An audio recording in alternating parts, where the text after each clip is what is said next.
Right, good morning, everyone. We're going to get started. I'm sure some people will come in, but I'm sure some people also won't.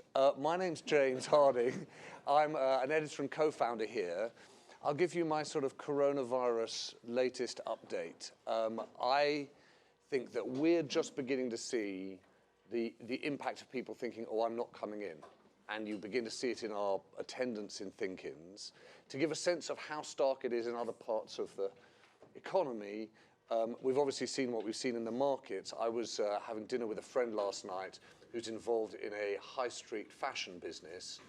They have had a brilliant year, absolutely amazing year, up 50% every week, year on year. And then suddenly, last week, it all changed.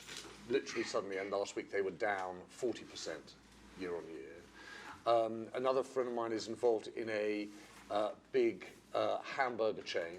They were doing really well, sort of growing 20% year on year.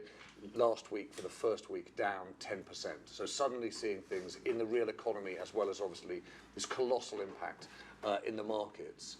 And so when we decided to hold this ThinkIn, it was framed around the fact that tomorrow is the budget, and how would the Chancellor, then expected to be Sajid Javid, now obviously Rishi Sunak, how would the Chancellor frame a budget that was intended to do two very different things?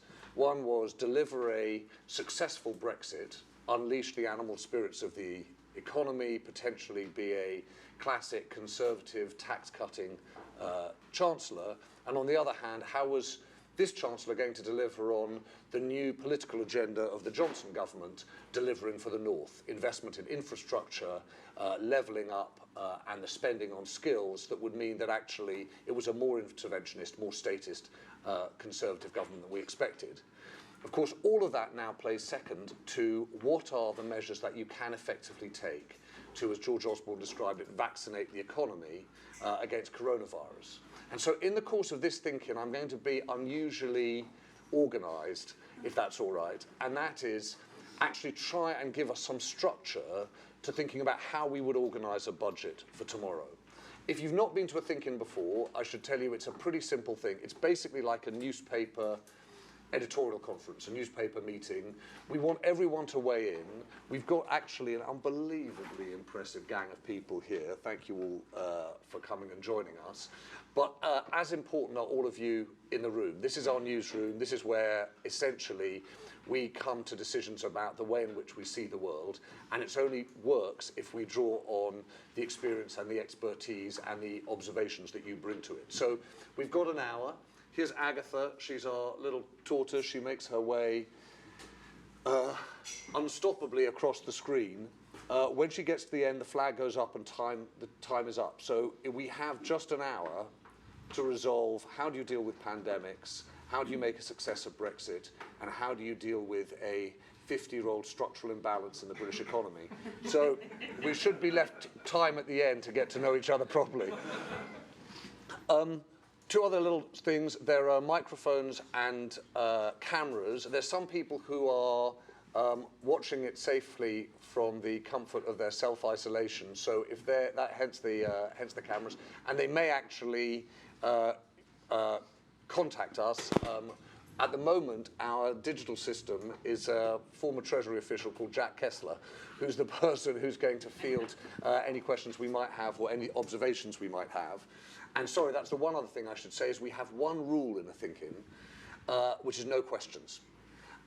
We discovered really early on that if you have, as we do here, sort of really eminent experts, and then you allow people to ask questions, what happens is you create this strange imbalance where people feel they can't really articulate what they think. And so they either wrap their point of view in a question, or they ask these rather deferential questions. And actually, we want everyone to weigh in with a similar sort of force and muscle. So please do weigh in. Please catch my eye early. And what I mean by being more organised is I would quite like us to try and talk at the top about what are the interventions the government can helpfully make or helpfully consider in terms of dealing with the coronavirus.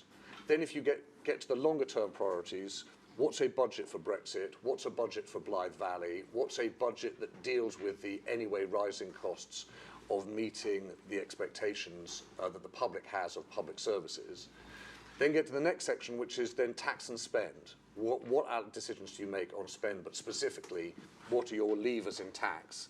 And then finally get to the point that lots of people have rushed to in the last week or two, which is, are we going to see a fundamental rewriting of economic conservatism and the fiscal rules? So that's the structure that we're trying to go for. It's a hopeless enterprise. No doubt we will get massively derailed. I'm going to start, if I might, David, with you. David Gauke, many of you will know, we always knew when I was at the BBC that if you found David speaking at 8:10, which is exactly the moment we are, if you found David Gauke on the Today programme at 8:10, you knew the government was in trouble. They'd brought in David to try and pour oil on troubled waters. So I'm going to do the same. Can we start with coronavirus? You know, given your time in government, particularly in the Treasury, you know how Treasury process and budget processes work. This is extremely unusual. So can you just tell us how it would work if you were in the Treasury, and what do you think are the levers that are available to Rishi Sunak now? Thank you, James. And yes, you reminded me of the days when ministers did the 8:10. Happier days, I think. The challenge here for the economy and for the government is that the coronavirus is going to mean that otherwise viable businesses will not be viable over the next few months. There will be some businesses that are going to take a sort of short-term hit, but usually there is a pretty swift recovery from pandemics such as this. So to take your sort of high street fashion business, chances are they'll just sell a lot more when we're over this. But there are other businesses, so your burger bar, that are just not going to see that recovery. They're going to lose several months worth of business. So I think the challenge here for this budget, in a way, it's made the new Chancellor's task simpler. He has one task, which is, this is the coronavirus budget, and he is going to want to do everything he can to, as you say, to use George's phrase, vaccinate the economy. The challenge in terms of doing that, it seems to me, is the trade-off between getting money out the door where it needs to quickly, but also going to where it needs to go, targeting it properly.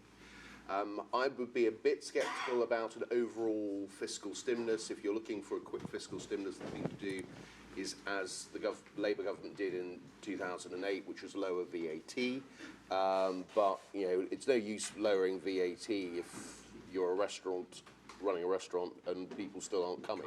So it doesn't help you. So what you probably are looking to do is to make sure that all the monetary levers are pulled, so there's no absence of credit, businesses can be lent to, so you're looking at funding for lending, possibly QE, those types of measures. But you might want to go further and have some kind of fund grant system that you might be able to provide to otherwise viable businesses. Doing that is really, really difficult. So that's your challenge. If you're looking for something a bit broader, then clearly time to pay within the tax system, by and large, HMRC does that anyway.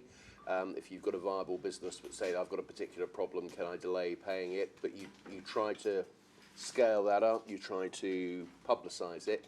You could go further and just give businesses tax holidays.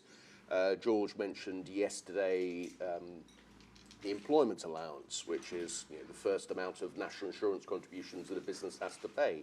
You could expand that quite dramatically. That helps smaller businesses rather than larger businesses. But you could just say we're not going to collect a large amount of employers' national insurance contributions over this period of time. That might be something you could do. But there's sort of practical points. Can you do that quickly? Can that work? I think also... Just on that specific one, yeah. Is it feasible, if you were Rishi Sunak, if you went to the Treasury and said, all right, here's the thing, I want to say to businesses, we're not going to ask you to pay your national insurance contributions for 4 months. Mm-hmm. Does the machinery of national insurance and tax allow you to do that? I can't say with complete confidence. So that's exactly the question I would be asking. Right, okay. And can you actually do that or not? Now, in theory, national insurance contributions are paid on a weekly basis, so it is easier to do it with national insurance contributions than it would be, say, with income tax, because you collect income tax on the basis of your annual earnings, or rather than on your weekly earnings. So it might be possible to do something with NICs in this area. There's a similar set of questions I'd be asking about the welfare system. So, so you can do certain things for businesses, but what about individuals whose income is going to fluctuate and indeed fall substantially? It's not a point the government is particularly making, but universal credit is much better at doing this than legacy benefits. But only a certain number of people are on universal credit, and it's not that easy if you're just going on to universal credit. But you could, for example, look at whether you could quickly pull the lever of increasing, say, the work allowance, so UC became more generous over the course of the next few months. Say you're doing that on a temporary basis. That just means that the welfare safety net is a little bit higher, and for those people who see their income substantially reduced, there's a little bit more support. So and I can't say with complete confidence, both with the tax and the welfare things, can you do it that quickly? But those are the things I think I'd be testing. Linda, you're a former colleague of mine at the BBC and a professor at the London Business School and knows more about economics than is healthy. Can I play you and Linda in a way that's sort of slightly unfair, which is, a few weeks ago when we saw Hong Kong we play this, this helicopter money experiment, right? Every Hong Kong citizen was going to get the equivalent of just over £1,000, and at around £1,000. So every resident gets a cheque for £1,000. That seems like a very direct injection. What are the economic arguments, not around sort of QE or lower interest rates, the monetary side, but on the fiscal side, just giving people money at this stage? So that is fiscal stimulus in the kind of broadest sense. That's the fastest way, as opposed to what David mentioned, a VAT cut, for instance. It takes time. You actually have to buy something. The economic evidence on something like this, if you get it, well, we could do an experiment here. So you got a check tomorrow for £1,000 from the government. Would you spend it? Those of you who spend it, raise your hands. Ooh, okay. I reckon I would spend it. I'm financially incontinent. Yeah. So how many of you would save it? Yeah, okay, so you're the problem. So the economic evidence is actually half of people normally save it. Feel free to come and sit up the front. I know. But with an economically literate audience, yes. You're all saving it because you believe in what's called. It's not normal times either. Exactly. So if I had more opportunity to spend it, I might spend it. Yeah. So for those of you. So what's your name? Richard. Richard. But can I ask you? So you wouldn't just say, "Oh, well, I've got the £1,000. I'm going to be at home. I'm going to spend something, and not to promote any particular delivery service, but get something delivered by check." Yeah. Probably not to a materially different extent than I would do otherwise, because I'm at home more than I would be at another time. Okay. So you would say something? I think that really varies by your income and your wealth already. So maybe this audience is more likely to save because they have a higher average income, whereas if you have a lower average income, you're more likely to spend it. Yes, Which is the argument for the distribution, I guess, through the work allowance, isn't it? That you can, So I think just on that, no, this is perfect because one area that's very hard to help people with is actually the self-employed. So if you lose a gig, you lose an event you're doing, and you don't actually claim a lot of benefits or accrue, then what is how are you going to get through this period? Because coronavirus is expected, I say this with no confidence whatsoever, to peak sometime in May. And there's a lot of cancellations of jobs, of events, of things that, if you're self-employed, and we know there's a lot of people who have become self-employed over the last decade. How will they be helped?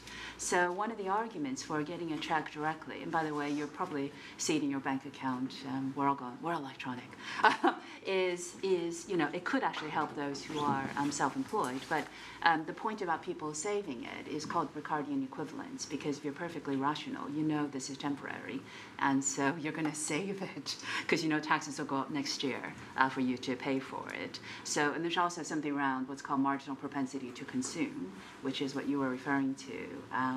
That people of different income strata consume more. If you give more money to people lower income, they spend more than people who are better off. So if you were to send more money to people who are poorer, they do send a bigger portion of that £1,000 than somebody who is higher income. So all of this really matters when it comes to coronavirus, because it's a distribution. We're trying to hit people who may actually need it more. Now, the arguments against helicopter money, what James has already alluded to, is that there's a lot of resistance because it's felt to be printing money and then giving it to people. Surely that's inflationary. So all of you are thinking now, QE, last decade, where's the inflation? If the economy is operating under potential, a fiscal stimulus or QE isn't going to cause really a lot of inflation until you get closer to potential, which then raises the other big challenge, not really a challenge for this time, but after this period, which is how do you know you're at potential? What is your potential output rate when the economy is slowing down? But I think, so sort of where I think where the coronavirus leads, I completely agree with James. I think this is the coronavirus budget, which means a lot of the harder decisions will be deferred in the tripartite budget we're expecting, the next part in the autumn, which will also come with a spending review, which will also be timed for the conclusion of the integrated review of foreign and security policy. All of that means the big budget measures are likely to come then, but the immediate measures the government really should be thinking about now is how to quickly get money to people who work in the gig economy. So I'm talking about delivery people, I'm talking about people who really, really do need it. How do you help businesses with cash flow problems? So those are the Bank of England measures, and essentially a form of funding for lending is restarting. So it's basically targeted credit. So if you're a bank and you can show that you've extended a short-term loan to, say, a business that needs it, the Bank of England will give you a favorable credit rate. So credit cash flow is really important for smaller businesses during this period. And then I think the other part of this is in America, a number of measures have already been taken. So insurance companies will allow claims for coronavirus on a more lax standard. So if you claim it's coronavirus and you've been disrupted, the private insurers have agreed that they will honor these claims, which, by the way, if you know the insurance industry, that's huge. Can we just, particularly just so I can understand the helicopter money issue, because it was so striking, it seems so eccentric, and now it's being talked about all over the world. Yeah. Is your view that that is the public policy equivalent of panic buying? That in effect you're throwing money at the problem, but actually it's a highly inefficient way, given the way we've reacted in terms of savings, to try to get people across the hump of the next 3 to 6 months? It's the equivalent of panic buying on optic terms, if that makes sense, because people view that as a desperate measure as opposed to going through something much more subtle. But if we think back through history, checks have been sent in Japan during the first Bush administration. It's not an infrequent thing when you need a very quick transfer of funds to households immediately, as opposed to working through the direct or indirect tax system, which is what VAT is. Direct taxes will be the incomes. We don't pay income tax, every week. So those are very slow. So sending a check, but the problem is the perception around it and also the scale of it, because a lot of perception is if you were to do it, it must mean you don't have other means, as opposed to what it's intended, which is speed. It actually was first done by John Maynard Keynes in the 1930s. Well, okay, it's got some pedigree there. I'm going to ask, if I may, Professor Javid Chadha, I was going to say that you've had more time to think about this than most people, chiefly because you got up at 5 o'clock in the morning to come from Cambridge, so you literally have had more time, and we enormously appreciate you coming being here. I was going to say every day, which is in Smith Square, but it's a slightly it's a slightly earlier start. But I was going to say, Javid, I was going to say, imagine if you were an advisor to the Treasury and the Bank of England. Then I realised, of course, that that's what you do. So what do you on this particularly? So let's say you go in. Rishi Sunak says to you, okay, what are the levers you pull? What do you think are the ones that we've heard of? What do you think? What would you recommend? I thought they're all eminently sensible. I just. I think the key point here is what do we think the shock is right now today? And as both David and Linda and others are hinting, is our best guess it's temporary. That may not be right. We might have to revise that, sadly. But our first guess at the moment is temporary. So we have to sort of think about things to alleviate the temporary shocks that households and firms will suffer because they'll be unable to carry out the plans that they formulated a couple of weeks ago, because other people are also reacting to what looks like a temporary shock in a particular way that's throwing hurdles to what they're able to do. That's the key point that both David and Linda have said, and I guess Karis will as well, is it's all about cash flow. It's all about helping people carry on as far as they can with the normal plans that they have in place. And this is exposing some deep problems in our banking system, it seems to me, and I'll talk about helicopter money in a minute. But if we had a bunch of banks in the high streets that were run by Captain Manwarings, it would seem to me they would know the businesses that were viable, and they would be able to ensure that the cash flow went to those businesses in a way that would allow them sufficient working capital to carry on with their business. Actually very hard.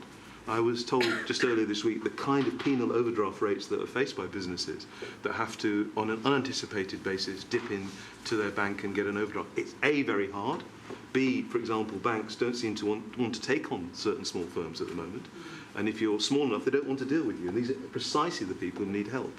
So I would think BEIS and the Treasury need to be thinking about loan guarantees where required, help for firms in getting working capital overdrafts. These are things that I think everyone's got in place. And that's the best way, it seems to me, of securing the jobs for people who otherwise may lose them if these firms go out of existence. And certainly in terms of households, those are on low incomes. We need to think of ways of deploying universal credit or cash credits in a way as quickly as possible on the high streets if required, so that they can get on with their lives. People who are at the bottom of the income distribution level really are already in trouble in this country, and they don't need a further shock caused by the severe and sad problems being caused by the development of the coronavirus. If I could just take up the point on helicopter money. If we do a quick back-of-the-envelope calculation, £1,000 per person in this country is £60 billion, which is 3% of GDP. Spookily, that's the same as the investment target cap. I know we'll come on to fiscal rules a little bit later, of 3% of GDP. Now, if we're going to issue money through the Bank of England, 3% of GDP, that is financed by a bond issuance of 3% of GDP. So helicopter money is just fiscal policy by another means. It means that the Treasury issues £60 billion of debt, hands over that cash to the Bank of England, the Bank of England then hands it over to people's bank accounts. Now, then the question is, what's the best way to deploy £60 billion of expenditure? Should it be done as a one-off, or should it be part of a consistent strategy to build up the supply side of this economy, which has been disastrously affected by a sequence of governments? It's not just the one we've just had or the one before it or the one before that. We have not built up the investment in infrastructure, the broadband, all the things, the further education in this economy for a hell of a long time. And I think what we need to do is think much longer term about these things than the short-term palliatives that we're thinking about just now. So I would continue with a long-term strategy for fiscal policy, do what we can for firms and households right now, but if what we think is a temporary shock comes out to be more permanent, then I'd like to rethink later in the year. Can I just ask you about that? Because that seems to me to be, that's a brilliantly helpful way of giving some context to it. If you take it one step forward and you think about the politics of it, the difficulty is that when the government does big infrastructure projects, whether it's on the roadside or on communications, or I'm thinking, for example, about house building, one of the things you see is that there's a concentration of wealth in the hands of very few people. So that what happens is that the politics of, if you like, capitalism runs into the rational economics of infrastructure spending. And if you take this, the 60 billion, the risk of going with the supply side measures you're talking about that improve efficiency of the economy is that sooner or later you're going to run up against something like a Persimmon, some form of a Carillion, and actually the credibility of that spending gets seriously damaged by the way in which the money is being distributed and concentrated in the hands of a few people who profit from it. So how do you see off that, or how do you ensure against that? Because that will really damage the credibility the government has. Well, as soon as you get into politics, you're outside of my sphere of expertise. I certainly think there are problems in our political system, not in any way demonstrated by David, who was a brilliant minister, but I think there are silos in politics. There's certainly short-term thinking. We haven't connected up the regional and the national particularly well in this country. We've found it very difficult to find regional leaders in this country to connect through to Whitehall and develop projects on a sustained basis. Any of these things take decades. They don't take a week or two. And therefore, they really need to be thought through at the it's terrible, but these are the words doing the rounds in Whitehall at the moment, the micro, the meso, and the macro levels. You know, what are the meso is the middle bit, as in The Mesopotamia. micro, the meso, and the macro. So Okay. in terms of, yes, so we come up with a macro picture. It looks like business investment and public investment is below where it otherwise should be, but we know it's going to take a long time to build it up. We've done analysis on how hard it is. You're exactly right, at least in the economics of it. It's incredibly hard. We've looked at investment plans by government over the last 20 or 30 years in terms of what they stated they would do and what they ended up doing. And they're always far below what they ended up doing, probably almost entirely as a result of the politics that you're talking about. So we need to think through our institutional structures so we can deliver these things. But we need, I think, a democratic system that empowers people to make those decisions on the ground as well. Karis, can I please, because actually, Karis, your work at IPPR and the previous job thinking about economic justice sort of forces, I think, or prompts us, I suppose, to think about the fact that odds on this pandemic is going to be economically unfair. And how do we deal with the people who are going to get the worst, Linda mentioned gig economy, self-employed. Who do you worry most about being affected by coronavirus, not in health terms, but economic terms? Well, I won't repeat all the good things that have been said so far, particularly on the business side. But I do think a couple of things we haven't talked much about so far. One is the sick pay question. So in particular, there are 2 million low-paid people who don't currently qualify for sick pay. So one thing that I think they should be looking at is lowering the lower earnings threshold, such that people who are workers can actually access sick pay, regardless of how many hours they work and their earnings. And So I'm embarrassed, Karis, I don't know this. So if you're on a certain number of hours, you don't qualify for sick pay? So I think it's £118 a week that you have to earn before you qualify for sick pay. And that would be a kind of very obvious way to try and protect some of the lowest paid workers. The self-employed is obviously a huge group, growing group. I think the thing here is that we do need to look at universal credit and the benefit system. And this kind of ties to the helicopter money question, because the problem with helicopter money is that it's very expensive, people won't spend it, it's regressive, and it's got that money for nothing association. There's a very obvious way to deal with that, which is to helicopter money for the people who need it most, which you could also describe as the benefit system. So I'll be in favour of looking at how you can use universal credit, perhaps having a temporary increase in the amount that you could give to people. But for that to be effective, we also need to look at how long it takes to get onto universal credit, and that's both an administrative question in terms of the number of forms that people have to fill in, but also the 5-week wait. So it could be temporary or permanently reducing that delay such that people can get money in their pockets much faster. And I think that would be more effective than clearly giving £1,000 to most of the people in this room as a solution. Interesting. Who else, but before we move on to other parts of what the budget is there anyone who's else got thoughts on what we should do or what you would hope Rishi Sunak will say tomorrow? Sir, what about would you say your name? David Pennycap, what about the business rates question? You used a couple of high street examples. It seems to me that actually having a high street place of business is not so valuable as it normally is during a pandemic. Could you have a business rates holiday, or is it just too slow in terms of getting through the system? That's again a machinery question. It's machinery. I think it's a fair challenge, and one could make an argument in terms of business rates. By and large, I'm personally not a huge enthusiast for reducing business rates. It's a very unfashionable view, but I think in the end, business rates are paid by the landowner, and that's where the incidence of taxation lies. But if you're talking about a short-term hit, I think the question is, how do we help with the cash flow of businesses? And there are lots of levers in which one could pull, and that could be one of them. And I would definitely be asking the question as to whether that could be done quickly or not. It's not just cash flow; it's real costs as well. Companies will actually lose money, so it's not just a borrowing question. Yeah, fair point. Can I just quickly come back on the universal credit point, which is, again, time is of the essence here. You're not going to be able to change universal credit in terms of the administration of it in the time necessary. It is always worth pointing out, if you're on universal credit, you can get your first month in day 1 or 2. Of course, you don't get it again later. You know, it's in advance, but or you can call it a loan, but it amounts to the same thing. But it may well help people initially straight away anyway. Sorry, Chris, you were going to want to say something? Yeah, so I thought Chris, I work here. There's been a lot of conversations about, not just here but nationally, is about the fact that this is obviously a negative demand shock coming through, but there's going to be a massive positive supply shock for state services.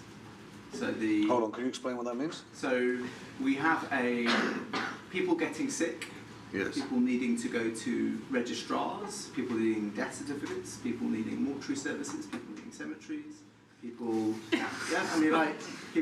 needing social services, all of these things are going to have a massive positive supply shock, right? No, but hold on, Chris, can I just challenge that just for a question? Because I don't understand this, right? So we are... People are going to go to hospital more. Yes, but not in nearly the numbers that we're going to see damage. So you walk down Oxford Street, right? The thing is empty.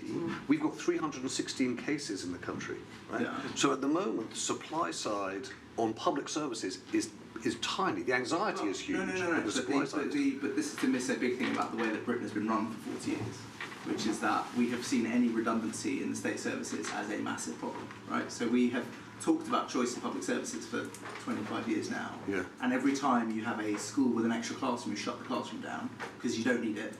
Every time you get to a hospital that has 5 or 6 spare beds, you don't give them any capital till they're using those 5 or 6 spare beds. Right. We have built public services that are run incredibly leanly, that have no capacity for redundancy.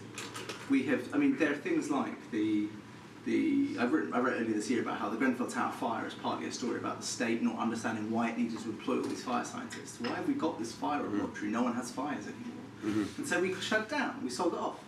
And we have a state that takes a view that is incredibly mean about redundancy. It doesn't like, we have fewer hospital beds, fewer doctors than anyone else.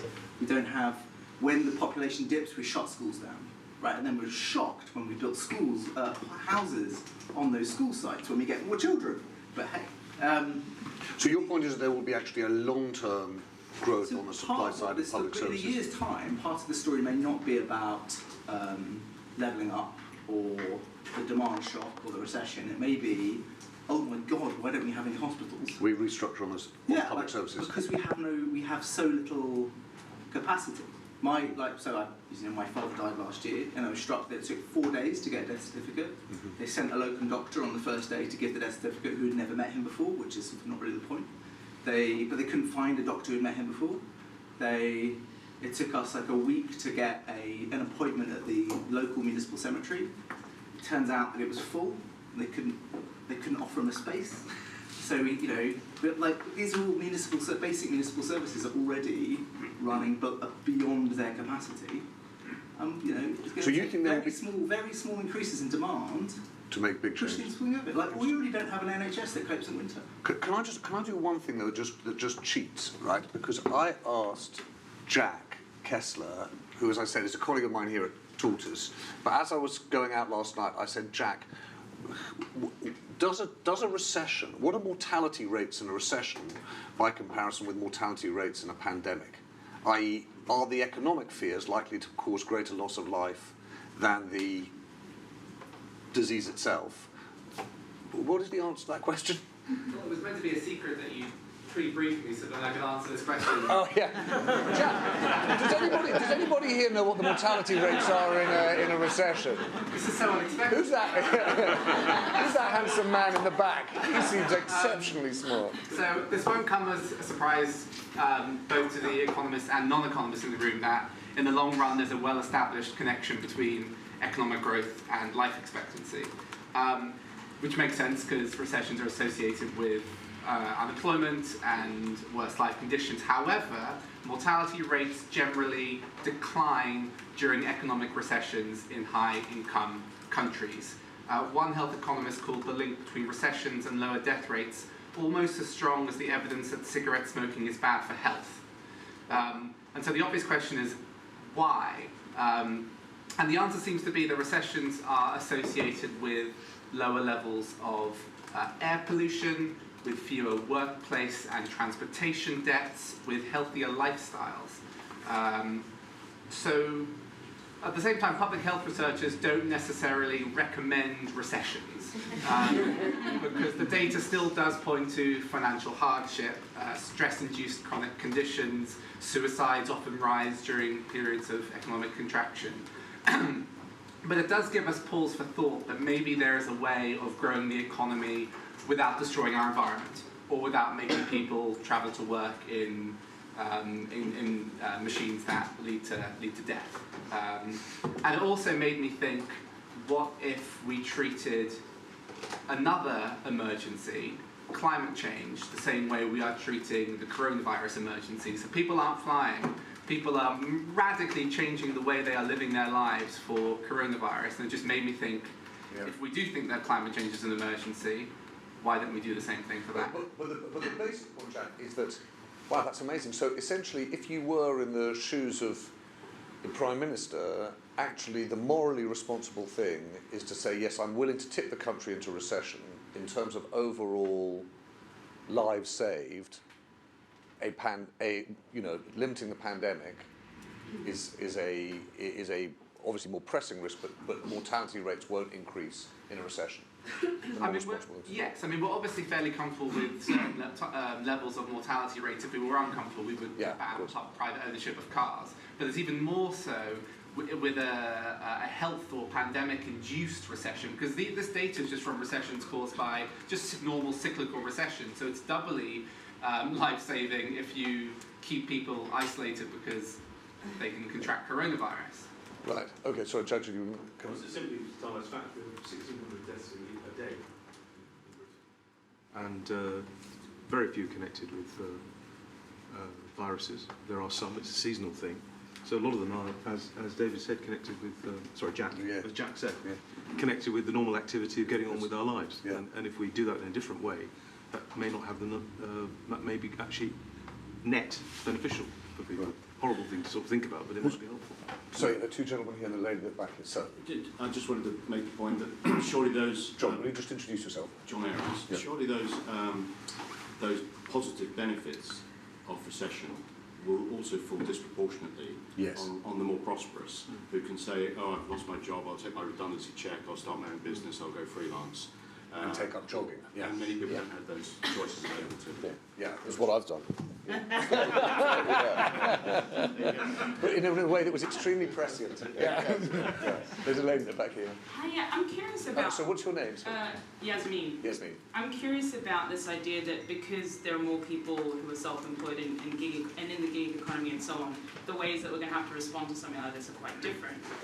Part of the challenge is if you're self-employed, you can't necessarily self-isolate. If you're part of the gig economy, who's going to, if you literally are living paycheck to paycheck, you actually can't self-isolate. So all of these solutions that are being given are not solutions that are going to work for a huge portion of the country that we live in at the moment. And so I'm not really sure, how the kind of options we're given to reduce the impact of this pandemic is going to work for a huge swathe of the population. But also, does this not mean that the levers are going to have to be different over time? Because I'm self-employed, I've been self-employed for 4 years. Definitely don't see my life, I don't see myself working for a corporate or any sort of organisation in any near future. I'm looking at a lifetime of self-employment, and I don't see my life or the lives of the people around me being considered as part of these levers in any substantial way. It's always, it's a temporary thing because we've got these new self-employed people. Yeah. That's just how it's going to be. Yeah. So how are the levers actually changing fundamentally? Are we thinking about things differently because the ways people are coming into the economy are different? Yeah, I think there's a big issue here about how do we think about our economy and how we think about it in a way that feels like it's still 1992. Yeah. So, Sam Alvis, I think there's a few points here related about the policy levers that you employ during a crisis versus what might be more long term. It's where I slightly disagree with Jack in that I think comparing our response to a pandemic to climate change is not necessarily helpful, even if we think it's an emergency. Climate change response is a sort of a 50-100-year programme, whereas our response to a pandemic now is sort of a three-month programme and then long-term solutions afterwards. What I'm slightly worried about is Dominic Cummings sitting number 10 thinking, let's not waste the good crisis. You know, a number of things that he wanted to do, sort of freeing up fiscal rules, which I know you're going to move on to talk about next, and whether the change that he implements or they implement, Sunak implements over the course of COVID, stay in place afterwards to allow him more policy levers to do what he wants afterwards. There's one sort of thing that I wonder why Cummings hasn't targeted his hatred of experts and blob on the OBR, who are just regular forecasters rather than super forecasters, and whether this might be a good opportunity to sort of relinquish their power somewhat. That's the quote from Emmanuel, who was Obama's chief of staff. And there's another great saying by Reagan, which is, there's nothing more permanent than a temporary government program. Right. Oh, that's... Well, so, yeah. And so what did you say your name again? Dan Labour. Dan, yeah. I just wanted to pick up on the point that was made about finding it hard to know which businesses are viable. And I think there's something interesting here potentially about the banking infrastructure. When RBS was kind of being decided what to do with, one of the proposals that I remember reading was about having kind of part nationally owned regional banking that were more closely integrated with their customers, that kind of thing. And I wonder if the banking infrastructure we've got at the moment is well set up to deal with crises and to provide the flexibility that their customers need. If you know who your businesses are better, and if you know their long prospects better, maybe you're more able to make these kind of temporary emergency loans and things like that. And do we need to think about, on those kind of long-term policies, how to move the kind of banking system to a place where that crisis can kind of be dealt with? So can I? Is there anything else on coronavirus? Is there anything? There's a gentleman there, sir. Yeah, I'm just curious. What's your name? Alex. After the last time the markets crashed this much in 2008, that seemed to trigger quite a lot of austerity and purse tightening. And personally, I very hope from the budget that we might borrow quite a lot more this time. And I think especially with the government bond price where it is in the moment, that might be helpful. And I'm just curious if there might be an unexpected positive almost of coronavirus where Boris Johnson wanted, I think, to spend quite a lot more anyway. Yeah. And if that might kind of make that a little bit easier to do. So how that, if we learned from 2008, after a crash like this, how will we apply that to this situation? Well, Alex, one of those absolutely perfectly timed as if we rehearsed this.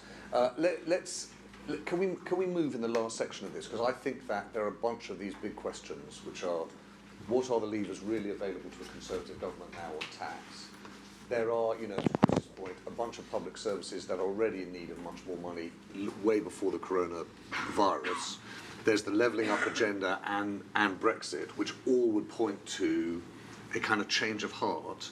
And David, I wonder whether you'd kick us off. It seems to me as though we've lived through a decade in which the Tories have positioned themselves as the party that says, Labour got us into the red, we're going to be more responsible, we're going to get our public finances under control, hence austerity.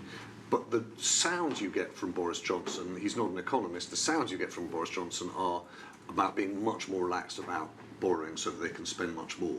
Is that the new direction of economic conservatism, do you think? I think it probably is. I mean, it's worth making the point, I think, from my perspective, is as far as the coronavirus is concerned, and as far as this year is concerned, this is likely to be one-off. It is likely to be temporary. I think there is a risk it might come back next year, but basically we are in exceptional circumstances, and I wouldn't be worrying too much about what it costs now to get us through the next few months.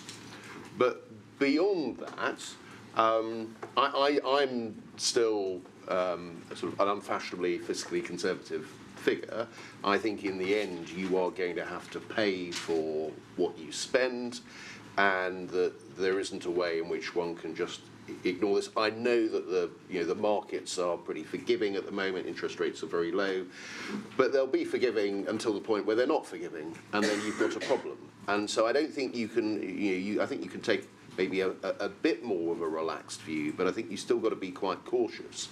But I do accept the point that, put aside coronavirus, public spending was under enormous pressure. I was Chief Secretary for a year in 2016-17, and you could already see the pressures building up there. There's some areas have relaxed, but our governmental spending is under enormous pressure. Public services probably do need more money, and from my perspective, I think the priority should be more on public spending rather than tax cuts. And at the moment, the Conservative offer is we're offering you higher spending and tax cuts, and a Brexit that is frankly not economically optimal, to put it mildly, and it all come together. And I think in the end that is going to be tested quite heavily.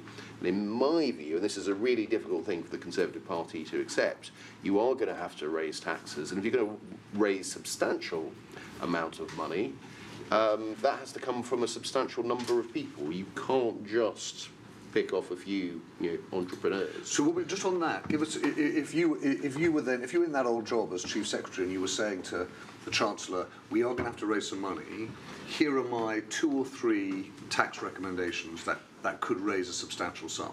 Where would you look? If you want to raise substantial sums, you by and large have to go back to the big levers, and that's VAT and income tax and national insurance contributions. And which ones do you think you can do? As a Tory with an 80-seat majority, which ones can you get through? I think it's really difficult. You see the resistance. I mean, fuel duty, for example. I mean, the circumstances with the fuel price crashing. Yeah. If you can't put the fuel duty up now, when can you? I think they probably will do that, and I think they're right to do that. But that's going to be difficult. I think by the way, you do need some symbolic tax increases on the wealthy in order to be able to deliver the other ones. So I would, for example, look at council tax bans and have additional bans there. I think there is a strong case for pension tax reform, but by God, that is complicated. I spent about 6 months looking at it, and I think there is a way of making it more affordable and better targeted, but it is a real long-term lever. It's not going to take. It's not something that's going to deliver a vast sum of money very quickly, but I would look at that as well. But you're going to have to look at income tax rates or broadening the base of VAT, but with VAT, where you have to be really, really careful is it can be regressive, and you need to counteract that with the welfare system. But I think they've got themselves in the longer term, not this year, but longer term. I think they've got themselves into a bit of difficulty. Chancellor, on the revenue side, would you have a go? What would you do if you wanted to help them on the revenue side? What would you recommend? We've been calling for a review of all tax revenues and a tax review for a year or two. I think the structure of the economy has changed quite remarkably, as some of our colleagues said earlier on. People in different types of jobs doing different things, and I think the National Institute of Economic and Social Research. We look at the whole structure of the economy. The digitisation of the economy is maybe not captured very well in the tax system, with all kinds of large firms not paying taxes in some proportion to their turnover. We look at the household sector. Actually, on average, it's very well off. It has 8 times household income as wealth, net worth, and that goes back to the council tax point. There are whole bunches of areas of the economy that are not necessarily paying taxes in the way we might want to think, and as well as the large personal tax allowances are very popular with politicians, but they're also incredibly expensive as well, and I think a smoother set of tax rates would make a lot of sense, and I think yield more for the economy. So I'd like the whole thing to be kind of looked at, really. Can you just explain that household point? What does that mean, the 8 times? And can everyone hear? Yeah, so if we look at household income, we've got wealth of 8 times income on average. So we've got 7 or 8 trillion pounds of income, of wealth in the household sector, half of which is financial, and the other half is in housing assets. So there's a big question as to how we might think about taxing that housing wealth in some way or other on an ongoing basis. And that could well be a reform of the council tax system or other forms of tax we might want to introduce. But there's a lot there that could be done. Karis, what are your views on? Yeah, so we're advocates of increasing taxes on the income from wealth, so in particular capital gains tax, which isn't one of the taxes that the Conservatives have said they won't raise. Because at the moment you will pay far less tax on income that you get through capital gains than you would on income from work. So I think that could be one place that they look at. It was last done by Conservative Chancellor Nigel Lawson. I think otherwise I'd think about at least delaying the rise in the next threshold that has been scheduled. So it's not the kind of most egregious tax policy from a progressive perspective, but it is very expensive and it is regressive because households who have two earners benefit from it more. So I would look at that as a short-term measure, but in the long term, I think we have to think about the shape of our tax system and who's paying more. And I'd say people who have wealth and make money from that are currently paying less. And is the IPPR broad view that we excessively tax income and we undertax wealth, or? So, I mean, in terms of, it wouldn't, I think in general we need to move to a higher tax and spend economy. So it's not that I think you shift it one like for like, but I do think that if we're looking at tax rises, particularly to fund public services that are going to come under extreme demand over the next 10 years, then that would be a place I would look first. And just out of interest, what do you think of the sort of, if I can kind of split the middle of what Alex and David are saying, that you could move to a higher spend economy, but not move much on tax because you go to a higher borrowing economy? What do you feel on that? Yeah, I think there is, I mean, personally I'm not a fiscal conservative. I do think we need to look at the fiscal rules, particularly in terms of how we deal with crises like this, whether we're investing enough for to address the climate emergency and those sorts of things. I think we can do more on borrowing and more than the 3% cap that the government have. The 3% is on capital spend, right, on infrastructure spend? Yeah, so you say there's a bit of space on current spending as well. Interesting. Linda? And I think if you're going to have a higher level of spend, you're going to have a higher tax base across countries. That's essentially where you get to. So the question is, are we willing to live in a higher tax economy? And one of the radical thinking on taxes it's not actually come from me, it's come from Robert Frank, an American economist. Essentially, why do we tax things like employment when we want people to have jobs? Why do we not tax polluting activities because we want less of that and use those funds to become greener, to invest in green things? So in other words, why do we tax the good stuff? Why do we not tax the bad stuff? Now, of course, 60% of fuel duty is taxes, fuel duty and that. But the more radical proposition is to look broader, and this will affect households, going to Javid's point, which is households are the polluters. 80% of pollution in advanced economies comes from people, not from production. It's reverse for developing countries. So therefore, we want to do something about the environment. We're going to have to pay higher taxes. That's because our consuming behavior is how we spend on energy and all this kind of stuff. So one of the big political objections to what I've just said is nobody likes higher taxes, so you have to pose it as revenue neutral. So in other words, I'm going to raise your taxes on polluting activities, but I'm going to reduce the cost of your energy bill. So you make it revenue neutral, which does not help the point that James raised, which is still, if you want to have a higher spend economy on things like public services, something Chris mentioned, then you're going to have to accept a higher level of overall taxes. The mix for most economies is that the bulk of taxes, as David said, it comes from income tax and national insurance, which are basically the same thing, because it's basically national insurance, it's just income tax. It's not put into this nice little pot for when we retire. It won't be there for those of you who are younger because it's a pay-as-you-go tax system. So it's just one big income tax pot. Corporate taxes don't yield enough revenue, let's just be honest. And lower corporate tax rates don't really yield. This is one of the, so therefore, you have to look hard at what it is that you think the economy, what kind of country you actually want to live in. And sorry, just quickly, James, on the borrowing point. Yeah. You can borrow to do big infrastructure spends, but I think ultimately, at some point, the debt level, you think you can bring it down through growth, and I think that is true. But I think ultimately, if you think about it going on for a very long time, it is going to have to require us changing our willingness to pay tax. So this is, I think this is a really important point. We had, I don't know whether anyone was here, we had a ThinkIn about 2-3 weeks ago with Paul Krugman, the economist, New York Times columnist. And his argument was against zombies, right? He thinks that we are in the service of ideas that should be dead, right? And one of them is around our fear that higher tax rates, particularly for the wealthy, inhibit wealth creation and job creation. And his argument was actually that once you do impose tax rates over 73%, then people do start leaving your country or do start going through particular hoops to avoid tax. But you've got much, much more headroom on tax. So, but you're saying something, if you like, Linda, that's even more profound than that, which is actually overall our expectation of the balance between tax and spend is going to have to shift. You're sort of in Chris's camp that we're going to have a fundamental shift in public services and then spending, taxation. Is that right?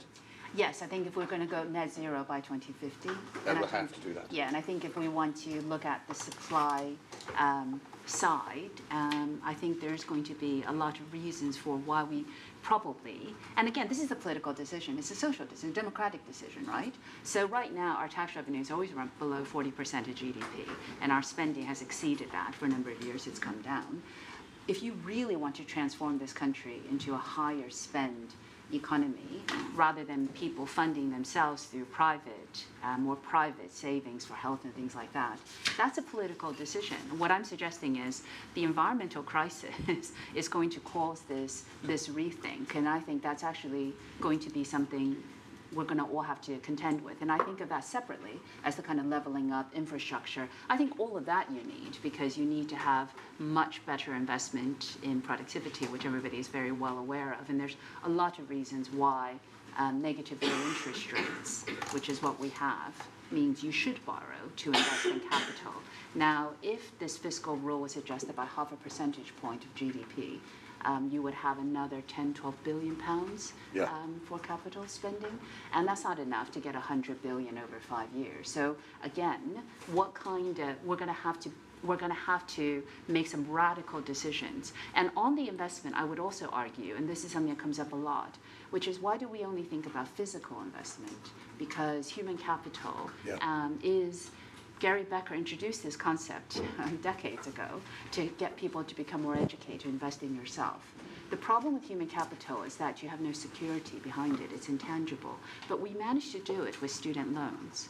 So why can't we think of this on a national scale? Because ultimately, what's the point of investing only in physical capital? What we actually need is the leveling up of skills if you're really going to bring the left behind parts of the country along. And that kind of investment, you can think of it more concretely as education in schools, but it's also much, so there's a recalculation, there's a discussion at the moment about thinking about not just capital investment as physical capital, but potentially as something like human capital, which I also think is worth looking at. Is there any, in the closing moments, are there any views that we haven't captured? Sir, Mr. General at the back. I think it's a really kind of interesting conversation. For me, it kind of leaves me thinking that I really hope that the government's able to take this more kind of generalist view and structural view rather than very specific measures. And I think the risk will be that, going back to the point around Dominic Cummings sitting in a room, crisis measures, I think the risk will be implementing very specific measures versus this kind of general approach. And I hope that they're able to take that approach. So what's your name, sorry? Elliot. Elliot. I'm going to ask you to, and I'm sorry to pick on you, David, but given that you've sort of come so freshly out of that world, there is a worry that people have that although this government has done a good job of making it look as though it's a new government, it's had nothing to do with the past decade of running the country, actually this is a problem we've got, which is we talk here, everyone's talking in different ways, you included, about quite radical changes to the way in which we think about economic policy making, taxation, particularly around things like climate, but actually the government hasn't had the time to sort of clear its head and think radically, and as a result we end up with these what seem like very small bore arguments over entrepreneurs' relief. So is there a mechanism within a party while it's in government to really think fundamentally differently, or once you're in the day-to-day combat of government, is it actually very hard to make visionary or step changes in the way in which economic policy, economic thinking runs? I think it is possible within government, and to some extent, maybe it's easier within government because you have got the civil service machine. I mean, I've had the experience of trying to make policy in opposition, and that's an absolutely hopeless task. So I think you can do it, but you do need time. And so I suppose, trying to find sort of silver linings for the the situation that we're in at the moment, if essentially the budget next week is about, it's an emergency budget to address coronavirus, and that starts to give a new Chancellor of the Exchequer, who I don't know particularly well, but by all accounts is very, very bright. If he has got an opportunity to sort of then think big thoughts and work out really the direction that he wants to go in the autumn, and the time to sort of think through that, and he uses this budget perhaps to set it up. I use pensions tax relief as an example. It is, I mean, I think actually in truth it would be a struggle to come up with something by the autumn. But if you have got a chance to sit back, analyse a particular issue and a particular problem, understand your policy options, you have got, for the first time in a long time, a parliamentary majority that may enable you to do things, which was never the case when I was, my 9 years in government. So that does provide an opportunity to sort these things out, because I'd throw one other factor in terms of the pressures on public spending. Demography. The 2030s, we are going to, the baby boomers are going to be of an age where they're not going to be contributing income tax very much. They are going to be making use of health and social care a great deal. That is going to be expensive for us. So we are going to have to start thinking about some of those fiscal and spending challenges in the 2030s. In addition to net zero, we're going to need to be thinking about that now and thinking about where we're going to get our tax revenue in the 2030s. All right, well, we have unfortunately run out of time. As you've seen, Agatha's broken through just in time for us to put on the slide, the decomposition of changes in the net debt projection since FSR 2017. Well, we all knew that. So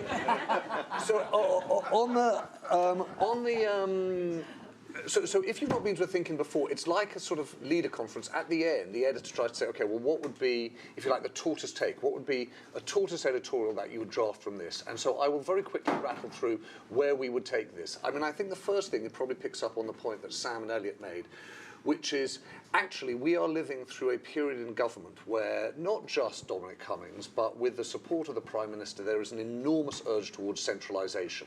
The deal that has been struck between this new Chancellor and number 10 is that, in effect, number 11 is answerable to the Prime Minister on the details of economic policy making.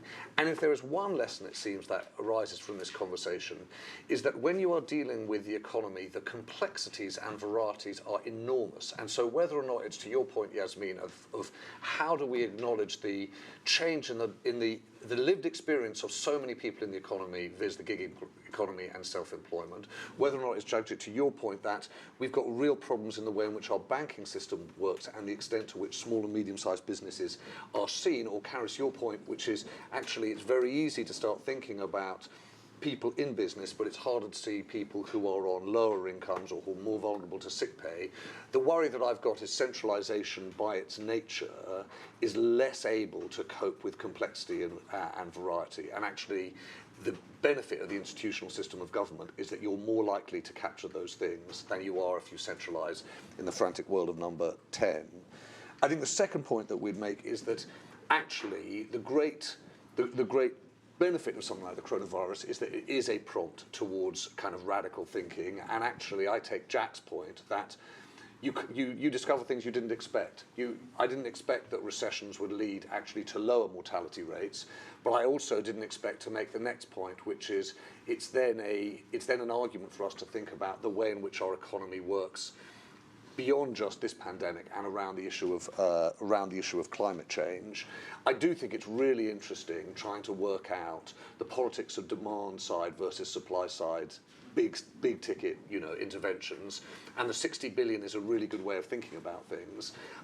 Thank you for essentially shooting down that helicopter. I mean, basically, I think it looks like it's a really interesting idea, but the problems with it probably outweigh the benefits, and I think that's what we would say. I suppose the really big question, the most radical and unresolved question, is whether or not we as a country will make our minds up, because it seems as though we want to spend like Germany and tax like the United States, and we are going to have to make a choice in the long term, because debt I think Alex will get you out of that for a short period of time. But in the end, I think that you do have to come back to, this David's point that we're going to have to pay for it, when the markets change their view on the cost of borrowing. So the final point I'd make is that I think that the interventions on the coronavirus are actually the means for this government to embrace a new kind of thinking about economic policy, not just around the virus, but around an opening up of the debate about tax, because I think your point, David, is exactly right. You've got to do things like fuel duty. I think we would make that argument. You've got to start retilting things around households, so you've got to open up some of the debate about taxation on wealth. And I think the pension thing, which is too complicated for me to understand, this is exactly the moment where you would try and initiate it. I do think that there are things in the financial system that are probably the ones that are going to catch up with us that we haven't yet seen. And again, I would use that you would argue for using this budget to try and lay down a marker for how you're going to do that. And so I hope that I appreciate your point, Linda, about the risks of temporary measures being nothing like that in government. But I do think that Rahm Emanuel is in the end going to be right. And that's got to be the spirit of tomorrow's budget, which is trying to open the door to longer term changes by dealing with this shorter term one. So that would be the argument that we would make. It has been informed by you, but in no small measure by this quite stellar group of people who've got up on this grim virus-stricken morning. So a huge thank you to Karis and to Javid and to Linda and to David. Thank you very much indeed.